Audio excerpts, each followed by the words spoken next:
Good afternoon, everyone, and welcome to today's webinar, Qt for Beginners Part 1, the first in the four-part series. My name is Janelle Heilbrunn, and I'm with the marketing group here at ICS, and I will be your moderator for today.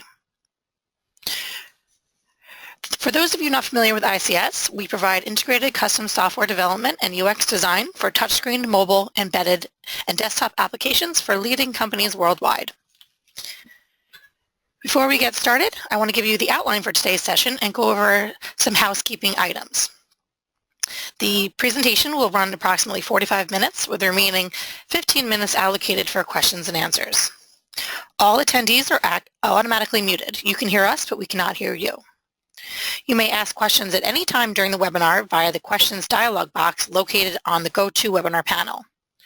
We will answer questions at the end of the presentation, and anything we don't get to, we will do our best to answer via email afterwards.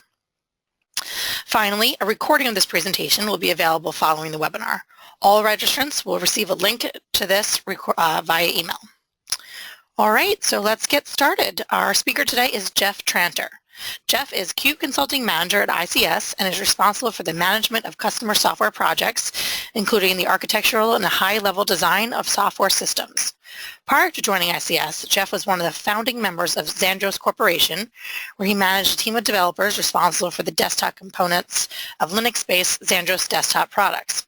Jeff has written a number of books on Linux and open source programming, as well as numerous magazine articles, and has given presentations at conferences and user groups.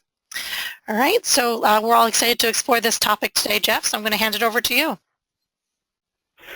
All right, thank you, Janelle, and welcome everyone to this webinar series, and this will be the first of a series of 4 webinars that are introducing people to Qt.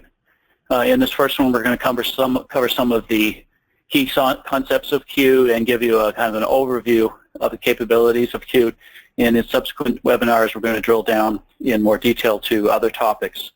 This is really based on a subset of a lot of the material that we cover in our training classes, which are typically a week long. So today we're going to talk a little bit about the history of Qt, where it came from, and then talk about some of the features of Qt, some of its advantages, its strengths, and then briefly give you a little refresher on the level of C++ programming expertise you need in order to do Qt programming. And then we'll look at how to do a basic hello world application. We'll actually look at 2 different ways that you can do that with Qt.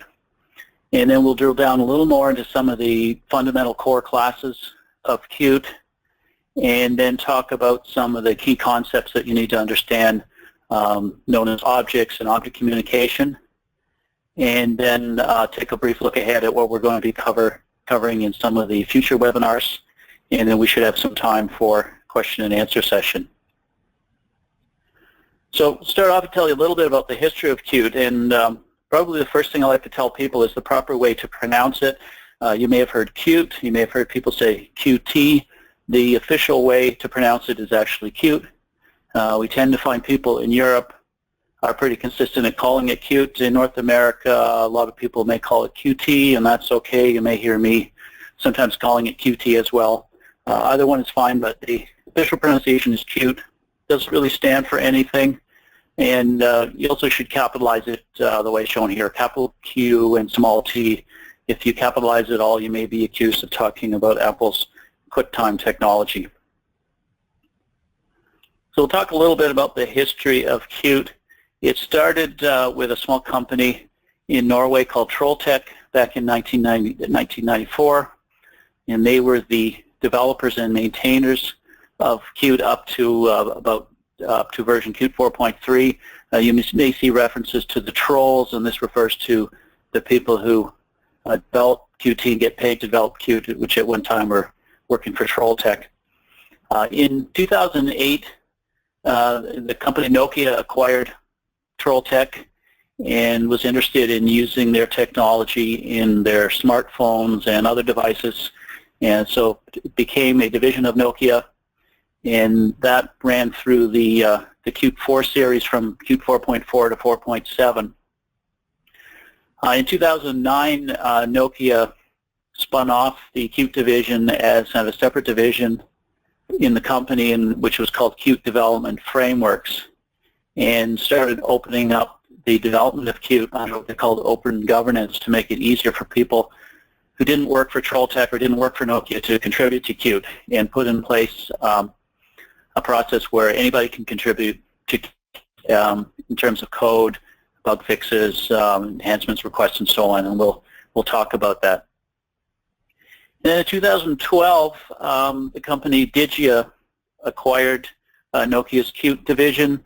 Nokia had basically spun off their phone and hardware division and sold that to Microsoft, and there wasn't as much interest in maintaining Qt. So they sold this to Digia, which a year previously Nokia had already sold the commercial licensing rights to Digia, so Digia was kind of a reasonable, logical choice to acquire the Qt technology. So that was in 2012, towards the end of the Qt 4.8 series, not long before the Qt 5 series was beginning.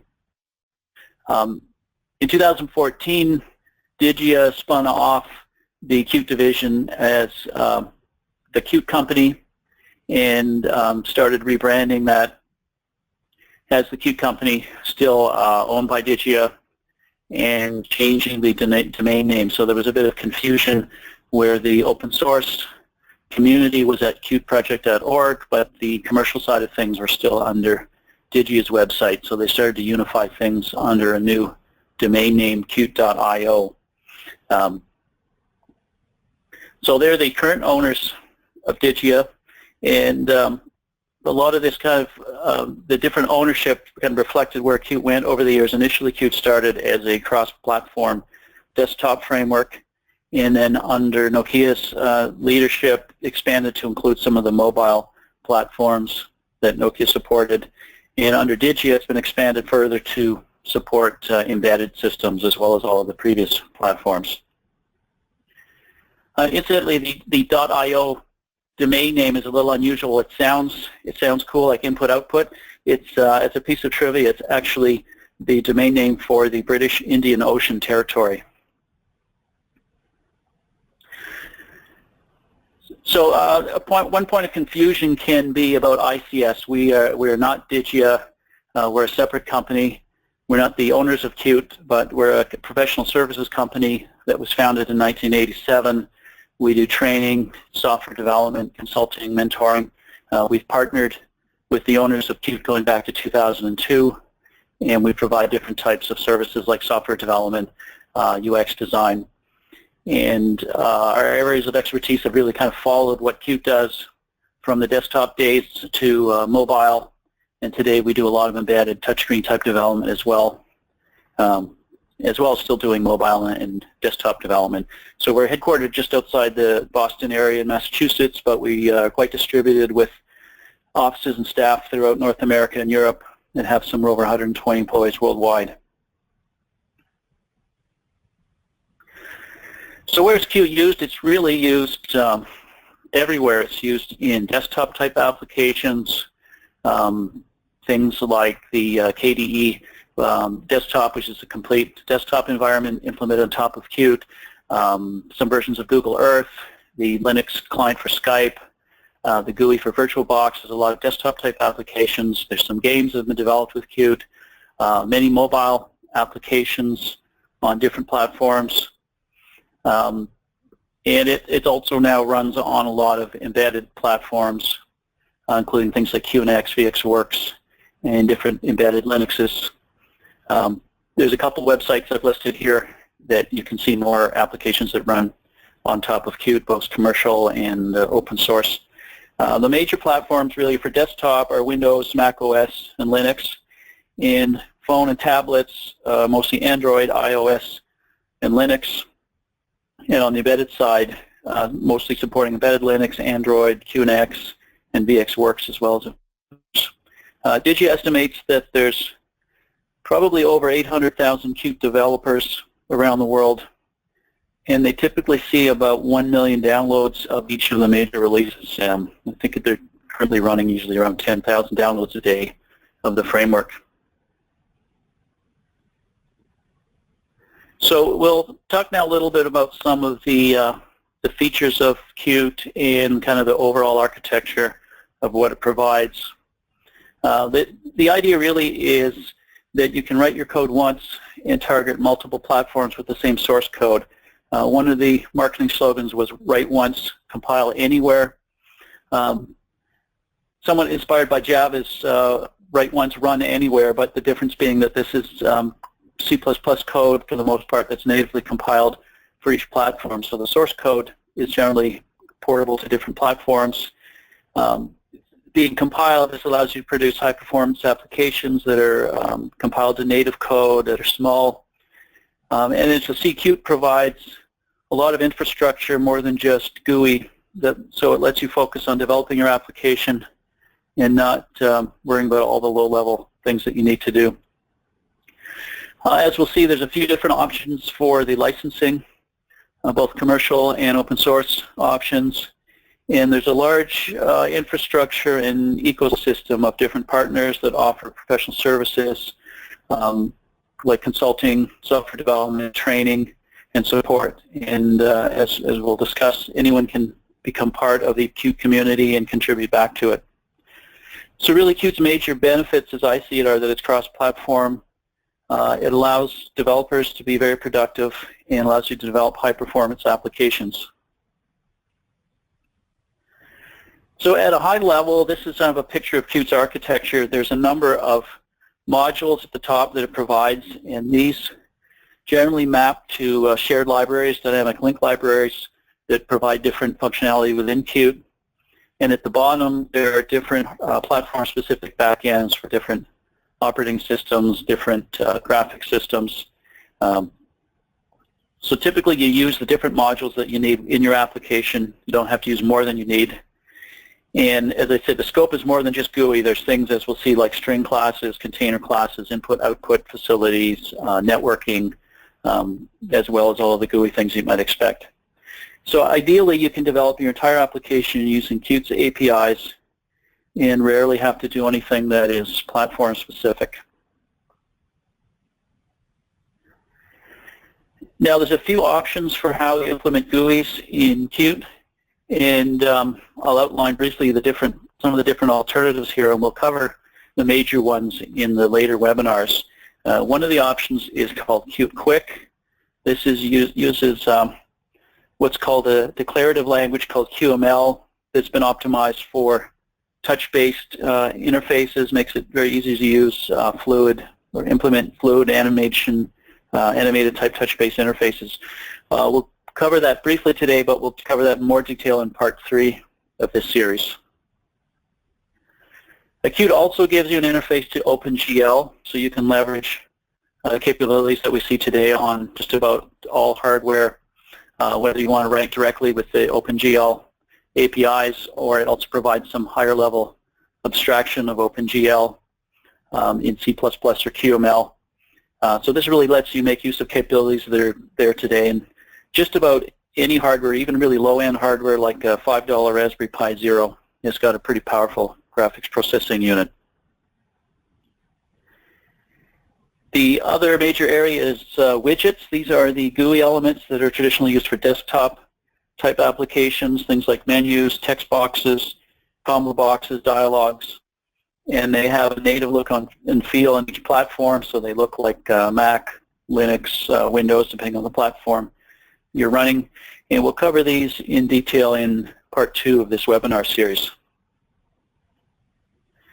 And another final option available to you is the graphics view, which is essentially a scene-based framework that's hierarchical that lets you implement scene-based objects in its ideal types of applications and is scalable up to thousands or more of items.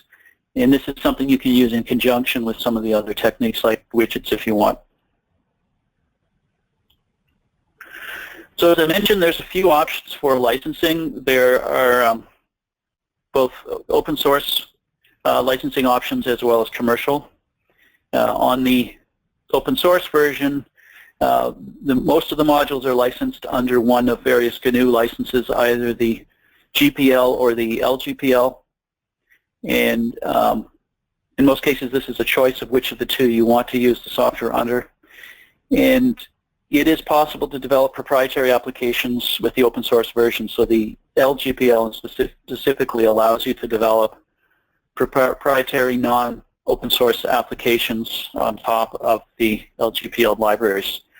So most people who are going with the open source version, I think, will tend to use the LGPL license unless they're developing an application itself, which is GPL'd. There's a number of implications on complying with the license restrictions, particularly on embedded systems. Some version of the LGPL has some requirements that the user be able to change the underlying version of the LGPL libraries, in this case Qt.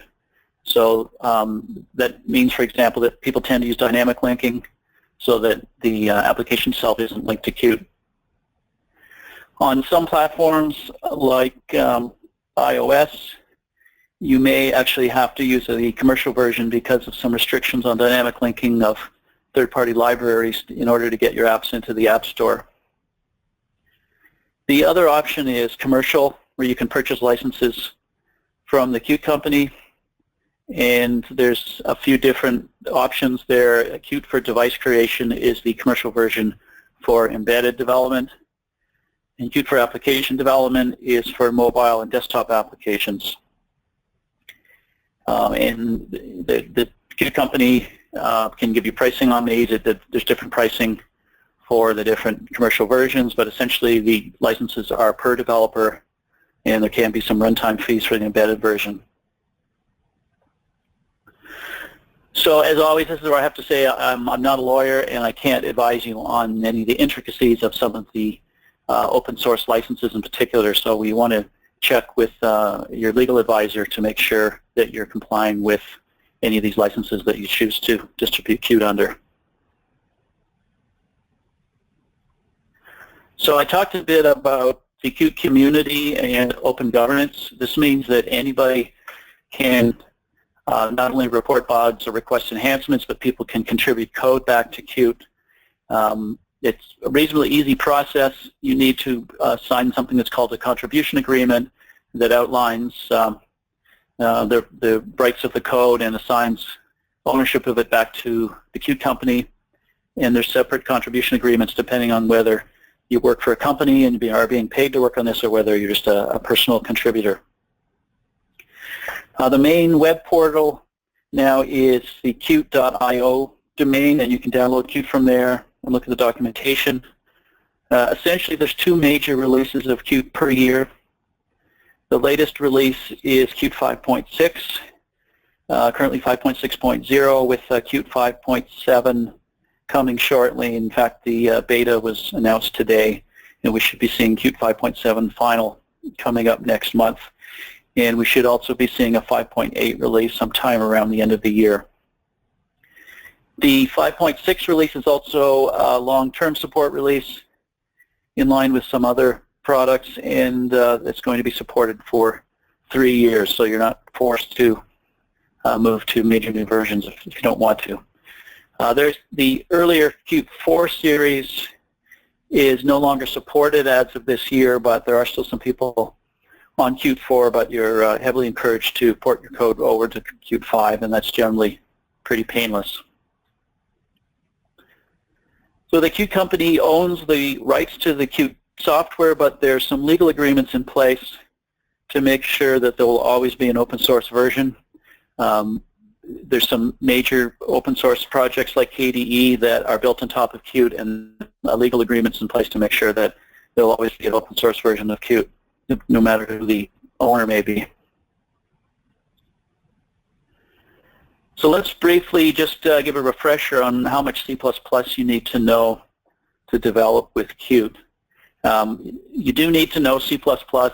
It's primarily C++ based framework, but you don't need to know all of the intricacies in every language feature. And you need to have a basic understanding of objects and classes, how to declare a class, what inheritance is, how to call member functions and things like that. You need to understand polymorphism, such things as calling virtual methods. You need to have a basic understanding of what operator overloading is. The use of templates is pretty limited to just knowing the basics so that you can use some of the container classes but you don't really require deep knowledge of templates unless you're going to be creating some kind of new container class of your own. You don't really need to understand runtime type information, sophisticated use of templates. Qt doesn't make use of exceptions, and you don't really need to know the very latest language features coming out of the C++11 and C++14 standards. I would say the new release coming up, Qt 5.7, does make use of a lot of C++11 features internally. So there's a requirement for a reasonably recent compiler that has good support for that. And in fact, in my experience and opinion, some of the new C++ language features are actually making C++ easier to use. So I think you're going to be seeing more use of some of the new features in code that people write. So again, even if you're using QML, which we'll talk briefly about, typically you will have C++ code in your application. So let's look at how you would write a hello world application, and we'll do this two different ways. We'll look at how to do it with widgets and how you could do it with QML. So here's a simple example of a widget-based application in C++. One thing to note would be, unlike some other frameworks, there's not a huge amount of boilerplate code or automatically generated code that you'd need to get a basic application running. You can actually implement simple code like this, which only has about 5 lines of code in the main function. So briefly, looking at this code example, and this will be covered more in the widgets webinar, we need to include some header files, and as we'll see, Qt has a nice feature where the names of the header files that define different classes are the same as the names of the classes. So in this case, we know we need a couple of classes, QApplication and QPushButton, so we can include the headers for those classes. And then, like any standard C or C++ program, we need to implement a main function where execution starts. So we do that. And the first thing we need to create is what's called a QApplication. This is essentially the event loop. Like most GUI programs, it's event-driven, and the QApplication takes care of the event loop and a lot of the infrastructure you need for handling events and things like signals and slots that we'll cover shortly. It's not graphical, but something you need in every application, and there's a few different variants of QApplication depending on the type that you're doing. So here we create a QApplication. We pass the command line arguments because there's some standard command line arguments that Qt applications can accept. Then we typically want to create some kind of graphical object that the user will see. So here I've just arbitrarily picked a widget, a push button. It's the QPushButton class in Qt, so we create an instance of that. And one of the constructors for a QPushButton allows you to pass the text that should go in the button, so in this case, hello world. And then typically you want your application to do something, and we'd like something to happen when we push this button. So as a very simple example here, we're going to connect that to something, and this is going to be using the signals and slots technology that we'll cover shortly. So it'll make a little bit more sense later. But what we're doing here is connecting a signal that's emitted by the push button when the user clicks on it to a slot. In this case, there's a built-in slot that's part of a QApplication that will tell the application to quit. So we're going to connect that to this push button. So clicking the push button will close the application. Finally, we want to actually see the push button. It isn't visible unless we call the method show. So we call the push button show method, and then we need to pass control to the event loop by calling the QApplication's exec method. And that's going to take control of the application until something happens to cause it to exit, such as clicking on the window border, or in our case, if the user clicks on the button, it's going to return, and that will cause the application to return. So this is a simple example, but in larger applications, your main method might not be much larger than this. You're probably creating a more complex top-level object than a push button, but you may not see too much more code than this in the top-level main function. Now let's look at a Hello World example in QML, and we'll cover a lot more of this in part 3 of the series. The QML is the declarative language that is designed primarily for touchscreen type interfaces. It's designed to be very easy to program. And so we'll walk briefly through this. QML has the ability to bring in standard components, and there's an import statement that we see at the top that brings in a number of basic QML elements from a module called QQuick. And below that, then we start building up our GUI with some of the basic elements that are provided in QML. So one of the most basic elements is called a rectangle, and we can specify that we want a rectangle at the top level. And we can then specify a number of properties and values for those properties of the rectangle using this key value attribute pair format. So we can specify the width and height of the rectangle in pixels. So we want a 200 by 200 pixel rectangle. And then nested within that, we would like to put some text, and we can do that with a text element. And you note that it's nested inside the scope of the rectangle, as delineated by those curly brackets. And for the text element, we can specify a few properties. We want to center the text element within its parent, which is the rectangle. And we'd like to specify a particular pixel size for the text and the text itself, which is Hello World. So this will make a text element the size of the rectangle show up with the text in the font size that we want. We also like something to happen when the user clicks the mouse. So we can do that with another element called mouse area. So one of those, and you can see here that the mouse area is nested within or is a child of the rectangle, but is essentially a sibling of the text. A mouse area is not visible, so we're going to specify that we want the mouse area's borders to be filled to fill the parent, which is the rectangle, so that any portion of the rectangle is part of this area for detecting mouse events.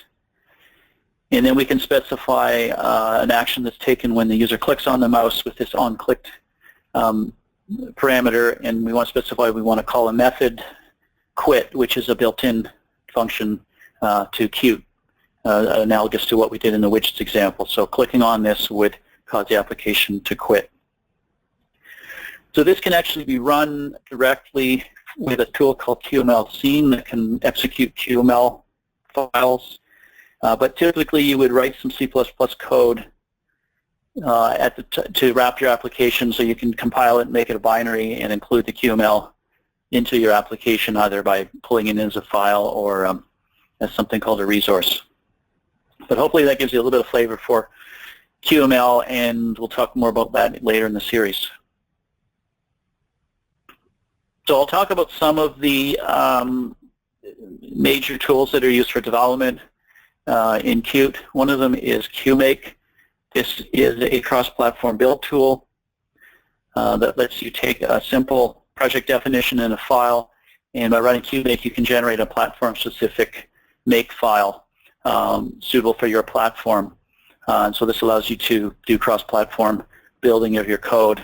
So a typical example could be here, given a project file called helloworld.pro, we can run QMake on it, and on a Linux system that would generate a make file, and then we could run the standard make program to compile, link the application, and then run it.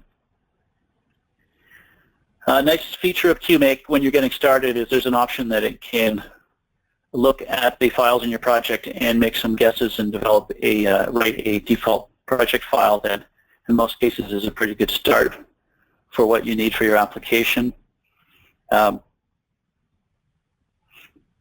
There's a number of things you can do with QMake. It's quite common, for example, that you would do your builds in a different directory from where the source code is. This is something that's referred to as shadow builds and lets you have multiple binaries given the same source code for things like debug and release builds or for compiles for different platforms. So you don't have to use QMake, it's available to you, but if you want to use some other build system, if you want to write make files by hand, you want to use something like CMake, those are options as well. So here's an example of a very simple QMake project file. where you need to specify a few things, specifying the type of project here as an application, as opposed to some of the other options like building a shared library. We tell it the name of the executable that we want to generate. We specify the Qt modules that we need in our application. Here we're saying we need the Widgets module. And we can specify other configuration things like whether we want to build for debug or release. And typically list all of the source files in your application. So this is a simple example, but would be enough for our Hello World example that we showed earlier. There's a lot more things you can do with QMake. You can also use the QCurator IDE that I'll mention shortly to help you manage the project file. For very complex applications, you might exceed what QMake is designed to do, but it's pretty powerful and it can build Qt itself, for example. One of the strengths of Qt is the high-quality developer documentation, and the way that people usually access that is from a graphical tool called Qt Assistant. Essentially, it's a help browser and shows you all of the API documentation, all of the classes and methods, and has a lot of examples and tutorials. So this is a really useful resource, and people typically will have this up on their screen when they're doing development. It's also available from the QCurator IDE that we'll talk about shortly. So it's recommended to use this, although you can also see the documentation online at the Qt.io website if you don't have this installed. QCurator is an IDE or integrated development environment. It's free, it's written using Qt, and it's generally recommended as an IDE to use unless you have other preferences. It's got a lot of nice features. It supports cross-compiling.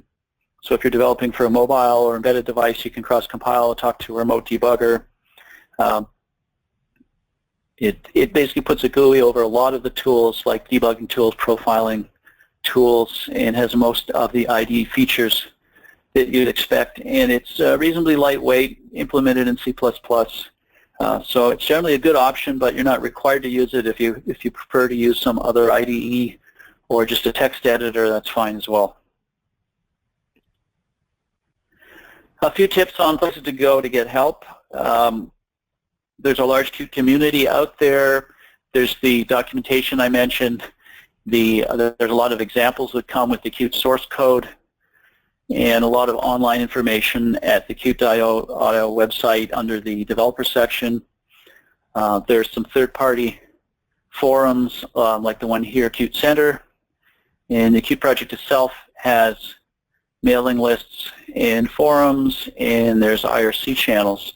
And ultimately, you can look at the Qt source code. You've got source code for everything.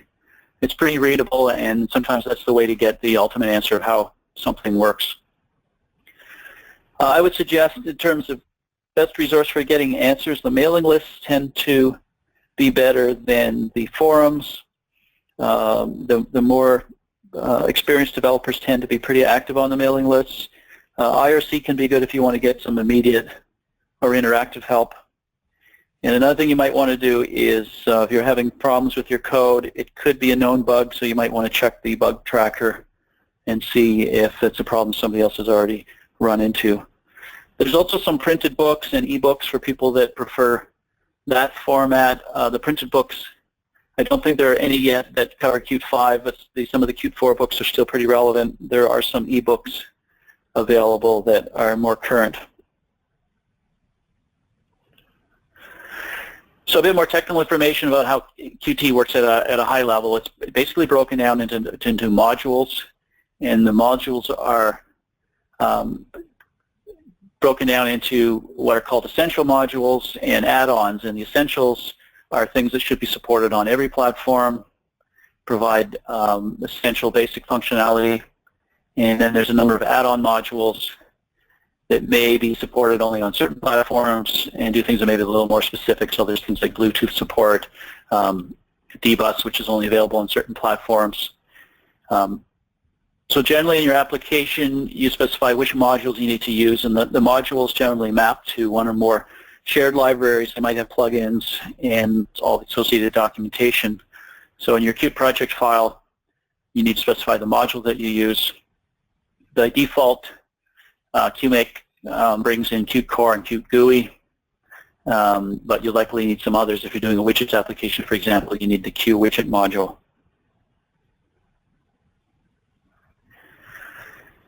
Back when I was mentioning the Hello World widget application, I talked a bit about include files and just a bit more about that here. Qt is very consistent about the way that header files are provided, so every Qt class has an associated header file that's the same as the name of the class. So if you need to bring in definitions for, say, the QString class, you can just include QString and bring that in. At a higher level, the modules have a header file that bring in all of the headers for that particular module. So for example, QWidgets would pull in all the headers for all of the widgets.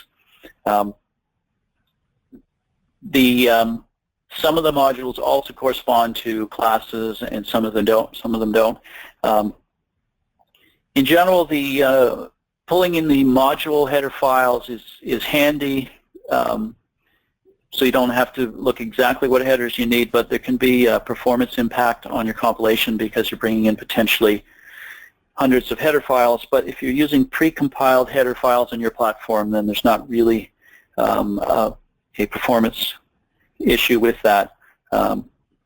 Also, if you're only using say a reference to a class, like a pointer to an object of a type, but you don't need to define any of the internals of a class, it's pretty common that people just do a forward declaration within their code. So they might say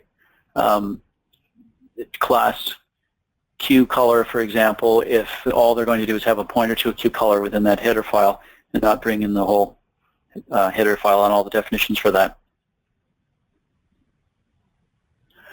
So let's look at some of the core classes, and these tend to be things that are non-graphical. So one of the key ones is QString. This is Qt's string class. Internally it uses the Unicode format, so it can represent any character set, and it's generally recommended to use this rather than, say, C++ standard string classes. It's very easy to use. There's different constructors provided, so you can create QStrings from string literals, you can assign strings, you can convert between numbers in string format, you can convert strings from various coding formats, and there's support for localizing strings as well, which we'll cover in a lot more detail in a later portion of the series. So some examples here. It uses operator overloading, so you can do things like concatenate strings with a plus operator. You can append to a string. You basically have all of the string functions that you might need for manipulating strings, finding substrings, finding the length of a string, pattern matching, and converting to and from different coding formats. There's also things like regular expression classes if you need to do even more sophisticated things. A handy feature is the arg function that can take a string and replace arguments in the string with different values. So I've done an example here where we might have a UI string and we might want to put different values in at runtime. By using this % format, we can replace portions of the string with variables that might be of different types. And this supports different types, and if you want to do more sophisticated formatting, you can specify in a printf kind of format how you want to display different things, like the example here with a floating point number. This is also used for localization, so that strings can change and the order of the arguments can move around depending on the language that it's being localized in. A related class is the QStringList class. It's very common that you might have to deal with a number of strings, and the QStringList allows you to have a list of strings, and there's a number of methods provided so that you can convert between strings and QStrings. You can split a QString on a separator like a comma and convert it to a string list. You can combine a string list back into a string. So these are very commonly used, and this is really a specialization of some of Qt's container classes that we're going to look at next. So looking at some of the container classes, there's a number of containers provided. They can be broken down into sequenced or ordered containers and associative containers that use a key value type of lookup. And the major sequence containers are the QList, QLinked list, QVector, QStack, QQ. And the associative containers include the QMap, QHash, QSet, and some other variants of that. So it's recommended you use these rather than the so-called STL containers built into most C++ standard libraries. Generally, they're considered to be lighter weight, easier to use, and more consistent with the Qt APIs. But if you prefer to use STL containers, you can do that. You maybe have to do some conversions, but there are methods that can convert between Qt containers and STL. So look briefly at a few examples. QList. The first example here where we want a list of strings. So this is using templates, and we specify that we want an instance of a QList using type QString. So we can define a list of that type. We can put the values into it using the shift operator. We can access values using the index operator, and we can iterate over the list by getting information like the number of items in the list and finding the element at a particular position. You can also do some search as shown here where we could find, for example, the index of an element that has a particular string value. QMaps, where we have a key value type of lookup. We can specify the types for the keys and the values. So in this case here, we want to define a QMap where the key is a string and the value is an integer. And having done that, we can then access or add values by doing array indexing where the key is a string and the value is an integer. So there's a few examples here. You can find out whether there's a value with a particular key in a number of ways. So that really handles the associative arrays and similar types to that. There's a number of different types of containers. No one container is ideal for all applications. There's some information here. There's a little bit more detailed information in the Qt documentation that talks about the trade-offs between the different types of containers. And this is using the so-called big O notation that indicates the cost of different types of functions. So a QList, lookup and appending and prepending is very efficient. It happens in a fixed amount of time, but insertion somewhere in the middle of the list is more expensive and takes time proportional to the number of elements. A QVector, by comparison, prepending to the beginning of the list takes longer because of the way that it's implemented, but QVector has some other advantages that makes it useful in some cases. Linked list, as you can see, the insert operation is very fast because it's just dealing with pointers and doesn't have to actually move the elements around or sort them. For the associative containers, there's a couple examples here, a QMap and a QHash. A QMap has order log n for doing lookups and inserting, whereas a QHash, it's even faster. It's a fixed time because it uses a hashing table.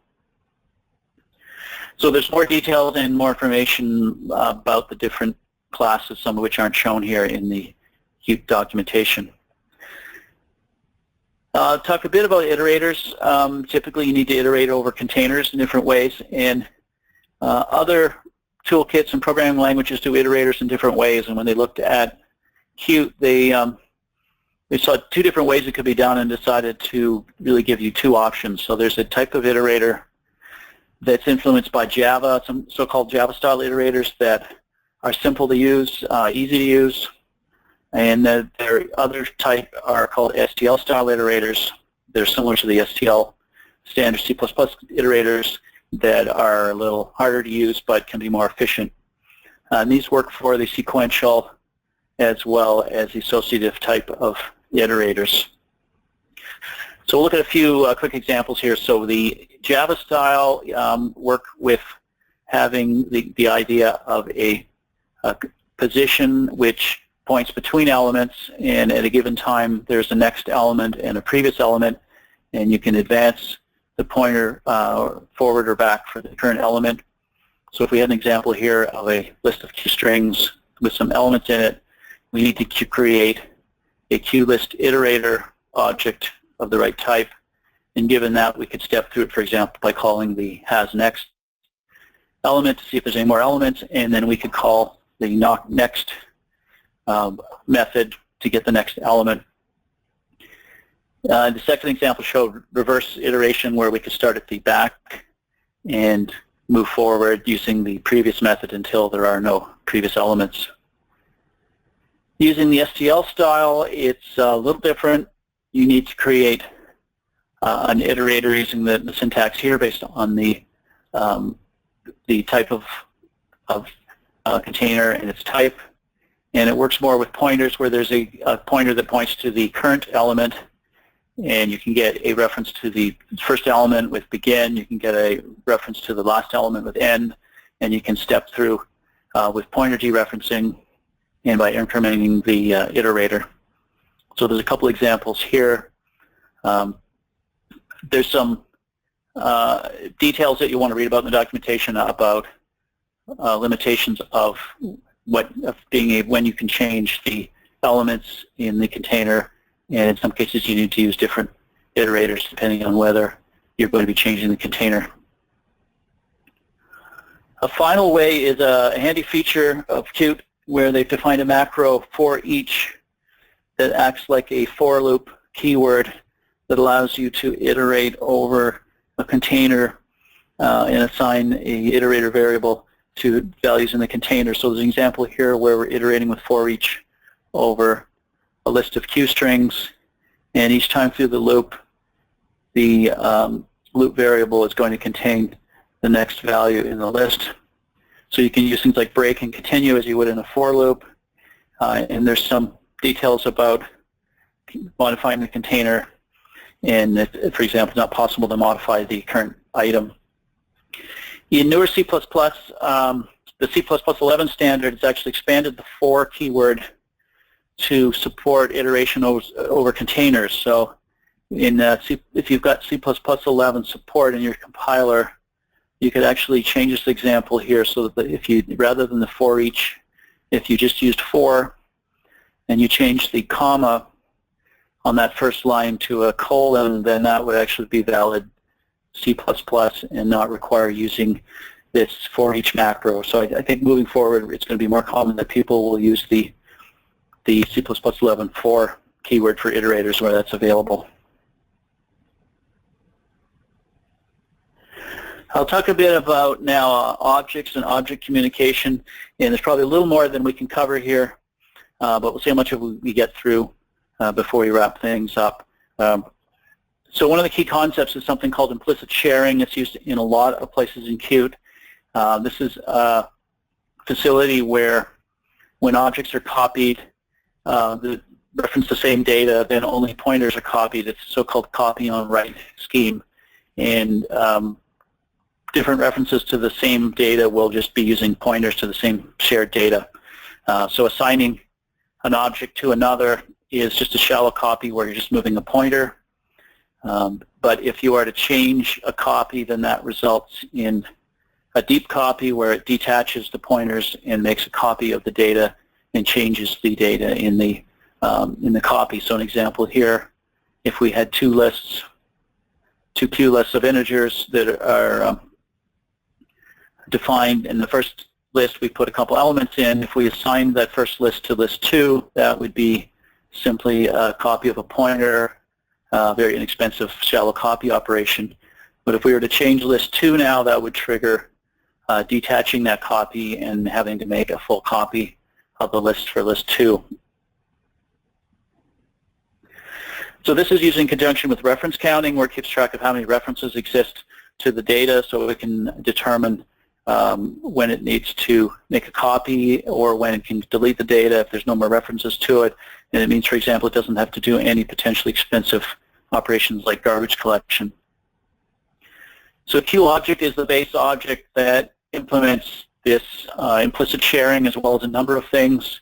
handling of memory management, properties, introspection, signals and slots, and lower level kind of event handling. So QObject is a non-graphical class, although a lot of the graphical objects like widgets do inherit from QObject.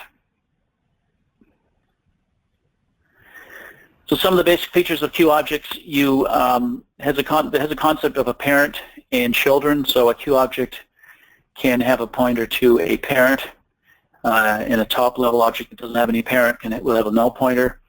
And QObject can also have any number of child objects, and it maintains a tree of those.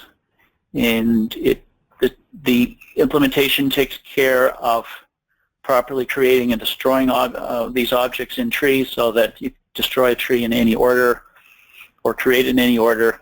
If an object has a parent, it knows that it first has to be removed from its parent before it's destroyed. If an object has children, you know it needs to delete its child objects before it's deleted, and it keeps track of the number of references to the different objects. And it's important to note that this parent-child relationship is something you set up at runtime by adding pointers to the parents and children, and it's not inheritance. So the inheritance hierarchy would be something entirely different. So a few guidelines on when you would create objects on the heap and on the stack. It's a potential stumbling block when people are starting with Qt.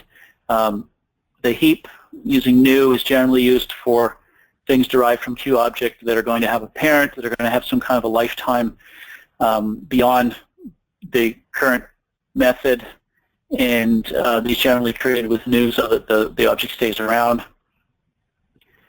Things often created on the stack could be things that do derive from QObject but don't have a parent, and generally are things that you use locally. So QFile is a class for doing file I/O, and you generally create a QFile, do some input, output, and then close the file, and you're finished with the QFile object, usually within a function. QApplication is typically created in the main method and stays there until main exits, so there's no need to allocate it. QSettings is another one that manages persistent settings, and you typically create a QSettings object and can destroy it when you're done with it, but the settings themselves are persistent. Other things usually created on the stack would be types that hold values like QStrings, lists.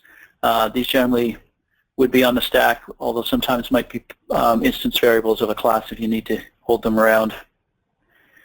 Another one, the dialogues could be done either way. In some cases, people create dialogues on the heap and keep them around as needed, and in some cases, people create QDialogues as needed on the stack and then delete them when their user is finished with the dialogue. So a common beginning error is that you might create a QObject like a widget on the stack, say in a constructor, and then wonder why your object went away. And it's because you should be creating it on the heap so it stays around longer than just in the current function that it's defined in. I'm going to skip quickly over some of these so that we still have time for questions. Briefly, a QVariant is a useful type that allows you to store different types of information in the same object. So it's essentially like a C union type, but is more sophisticated, supports implicit sharing, supports user-defined types, and this is used when you need to store different types of information, like in the data model where the type may vary at runtime. Another key concept is the mock tool, the meta object compiler, and this is a tool that creates some of the meta information that's used about QObjects so that at runtime it can support things like properties and understanding signals and slots and the different methods in a class so that you can do some of the underlying things that you want to do with QObjects. So essentially you need to run this tool mock on the header files for classes that are QObjects, and it generates a little bit of code with a method for the class that you need to then link in with your application. If you're using QMake, it takes care of generating the make rules for generating these for you.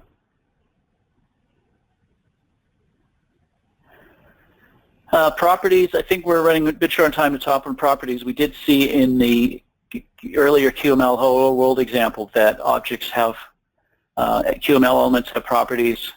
Here's some examples here where a rectangle with some properties, you can programmatically get access to these properties from C++ code through this meta object system and get access to and set properties.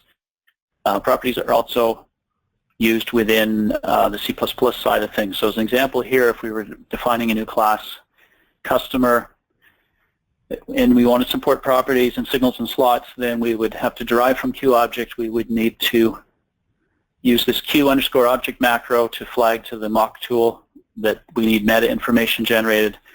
And to make some of the attributes visible as properties here, there's a QProperty macro that defines that we have a property called getID QString, and we define the setters and getters and signals that would be emitted. And down below here you can see we've got a getter and a setter and a signal. So let's talk briefly about signals and slots. I'll cover more of this in later issues, but essentially signals and slots is Qt's way of handling the problem where you want to connect standard objects like widgets, push buttons to your application, where the push button class has no understanding of your application. So you want some kind of loose coupling between the different graphical objects in your application. And a couple of common ways this is done is with callbacks or with a more complex system using the observer design pattern. Both of these have their advantages and disadvantages. Qt uses something called signals and slots that is a little more sophisticated implementation of callbacks that provides type checking, and it also allows you to get to a lower level underlying event system if you want to do more than you can do with signals and slots. So essentially, I think we'll skip over some of these here.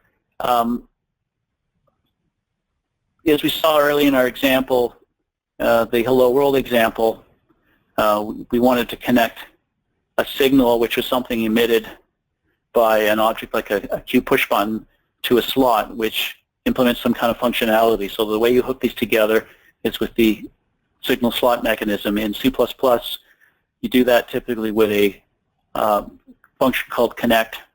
It connects an object and a signal to another object and a slot. You can do the same thing in the QML world by defining signals and defining the different connections that you want to make in QML. On the C++ side, it ends up looking like this, using one of these different formats for connect. So the first one is sort of the traditional syntax that's been around since early versions of Qt, prior to Qt 5, and still available in Qt 5, where you specify the object that's emitting the signal, and then the signal itself with its name and the types of any parameters wrapped in a signal macro. Then you specify the destination object for the slot, and then the specific slot that you're connecting to using the slot parameter. And this is the way it was done up to Qt 5. The second example is leveraging some of the features of C++ 11 to use the newer syntax you can now use in Qt 5, where you no longer have to use the signal and slot macros to achieve the same thing. The main advantage of this is that it's checked at compile time, and whereas the first format, if you were to make a mistake in the signal or slot names, it likely wouldn't be checked and detected until runtime, so it's a little more error-prone. Third example is showing that you can also connect a signal to a non-member function.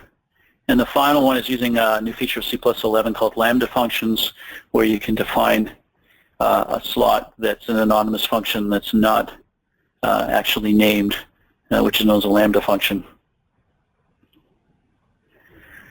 So the way you do define signals and slots in your code, in your header file, you define the slots under a section called public slots, and you define the function prototype there and then in your code you would implement the slot as a standard method. Whereas with signals, you define the signals that you might want to admit in your class under a signal section of the class, but you don't need to actually implement the signal. The code for that is done for you by the mock tool, and all you do is emit the signal at a suitable time using the emit keyword.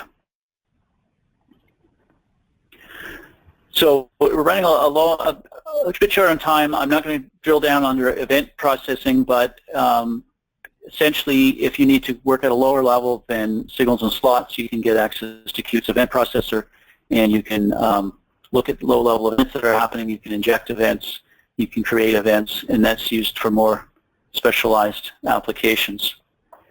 So we'll wrap things up with where we're going to go for the next few sessions in this webinar series.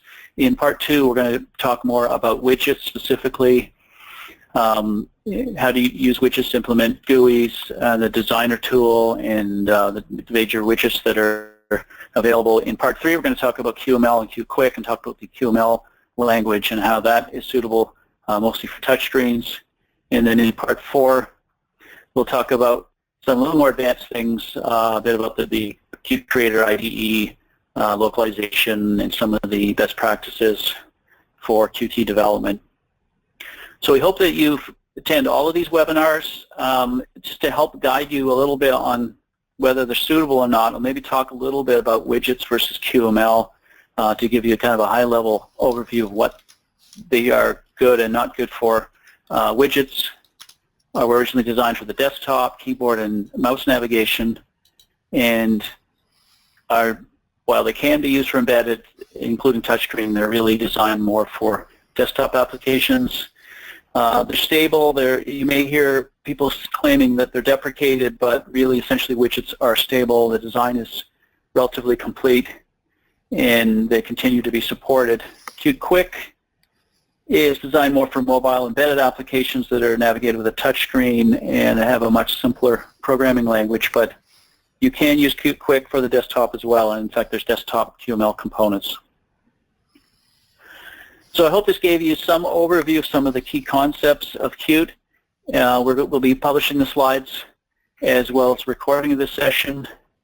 And for people that still have time, I can try and take a few questions on things related to this. Great, thank you, Jeff. So I have assigned a couple questions to you. Can you see those? All right, let's see what we've got for questions here.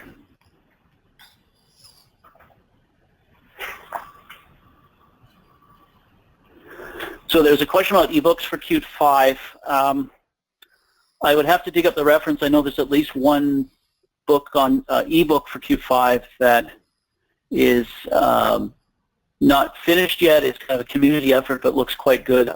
I can dig that up, and we could get back to you or a particular link for that. I don't remember the location offhand.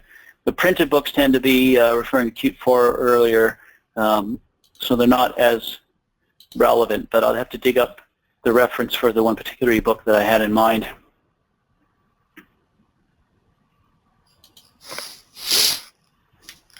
And there's another question here. Let me bring that up.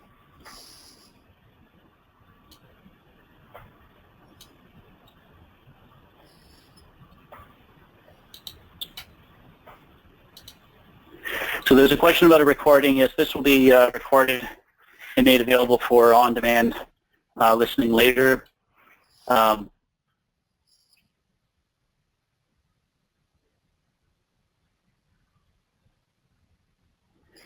there was a question about choosing C++ over QQuick. The slide I just showed gave a little bit of information there. I think it's something we'll try and cover in future webinars. The simple answer would be widgets are ideal for desktop, and QQuick is really for touchscreen type embedded, although you're typically going to see C++ in any QQuick application at some level.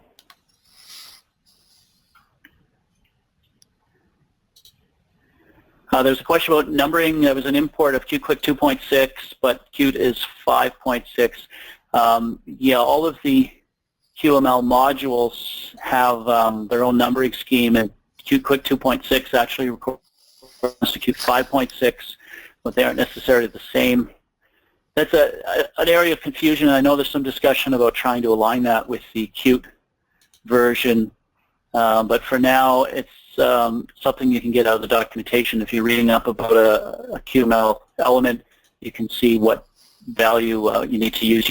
They maintain compatibility for a given version, so you don't necessarily always use the latest module version, but the documentation really is the ultimate answer there. There's a question about unit testing. I believe we have a webinar that's been recorded. It covers unit testing and test strategy, so that would probably answer a lot of your questions. I don't think we had room in the first 4 sessions to cover unit testing, but we might be able to cover that again. But look for another webinar that we did that I think covers that. It should be on demand on the ICS website on demand.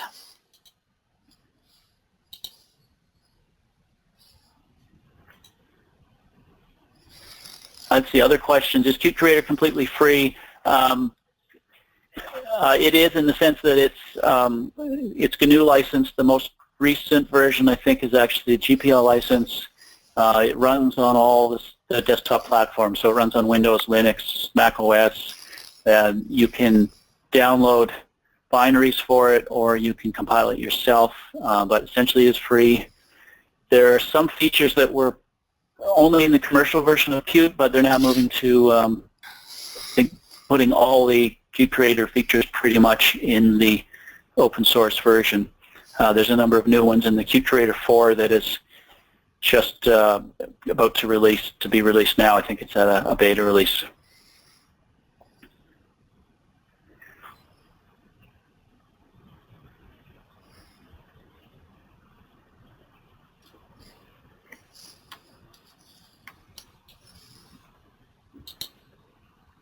Just looking through other questions that haven't been answered.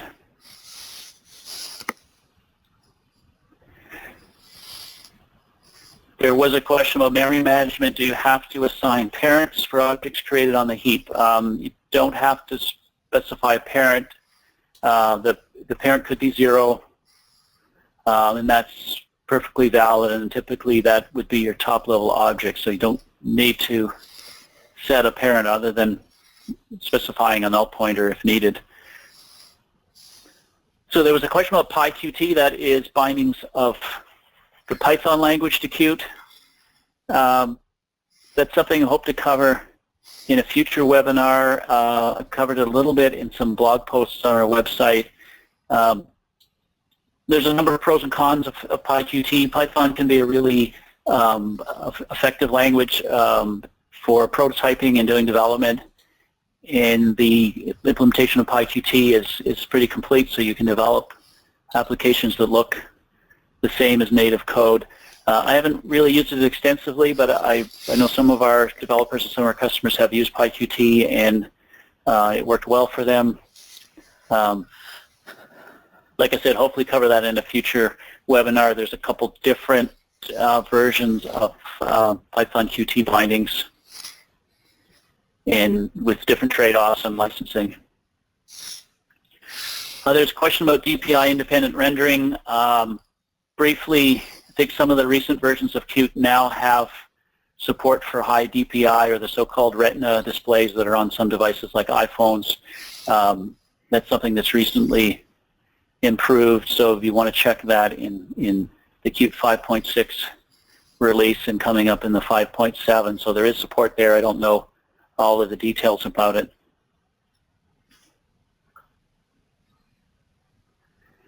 Let's see some other questions. Question about porting from Qt 4 to Qt 5. There is documentation in the both within the Qt documentation, and I think there's some on the wiki about what's involved in porting from Qt 4 to Qt 5, and it's general rule of thumb is that it's somewhere like 95% or more source code compatible, and it's generally just a recompile and some typically small changes to your code, unless you've happened to use some module that became deprecated. But it's generally pretty easy, and I think there's some good summaries out there both in the documentation and on the wiki site.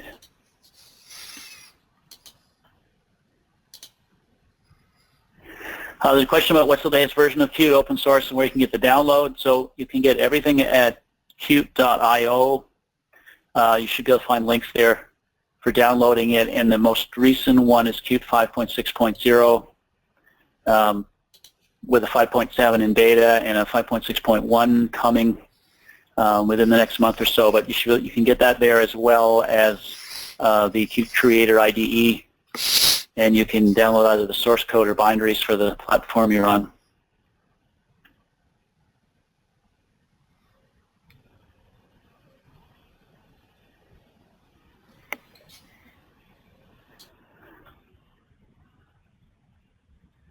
So I think one more question. There was a few questions about IDEs and recommendations. Some of that's what's the most popular IDE to use. I'd say Qt Creator tends to be the most popular. Other than that, you can use Visual Studio. There's a plugin for Visual Studio that allows it to work more seamlessly with Qt. Nothing else kind of jumps to mind. On Mac OS, you can use Xcode. Then there are a number of other IDEs out there. Nothing really jumps out as sort of number two, but it tends to be whatever is native on your platform, like Xcode on Mac or Visual Studio. And there would be a lot of people who aren't using IDEs. A number of people just like to use a text editor in the command line, and that works for them as well. So I think that's all the questions we can take at this point. We may be able to respond to more of them later through email. All right, sounds but with good, that, Jeff. I'll turn it back to Janelle. Okay, thank you, Jeff. So like Jeff said, we'll try to get back to some of these questions that we didn't get around to afterwards via email. And don't forget to sign up for parts 2, 3, and 4. I just sent a link in the chat box for everyone to sign up for the next parts. And again, you'll be getting the recording and the slide deck tomorrow. So look out for that in your email. All right, thanks everyone, and have a great day.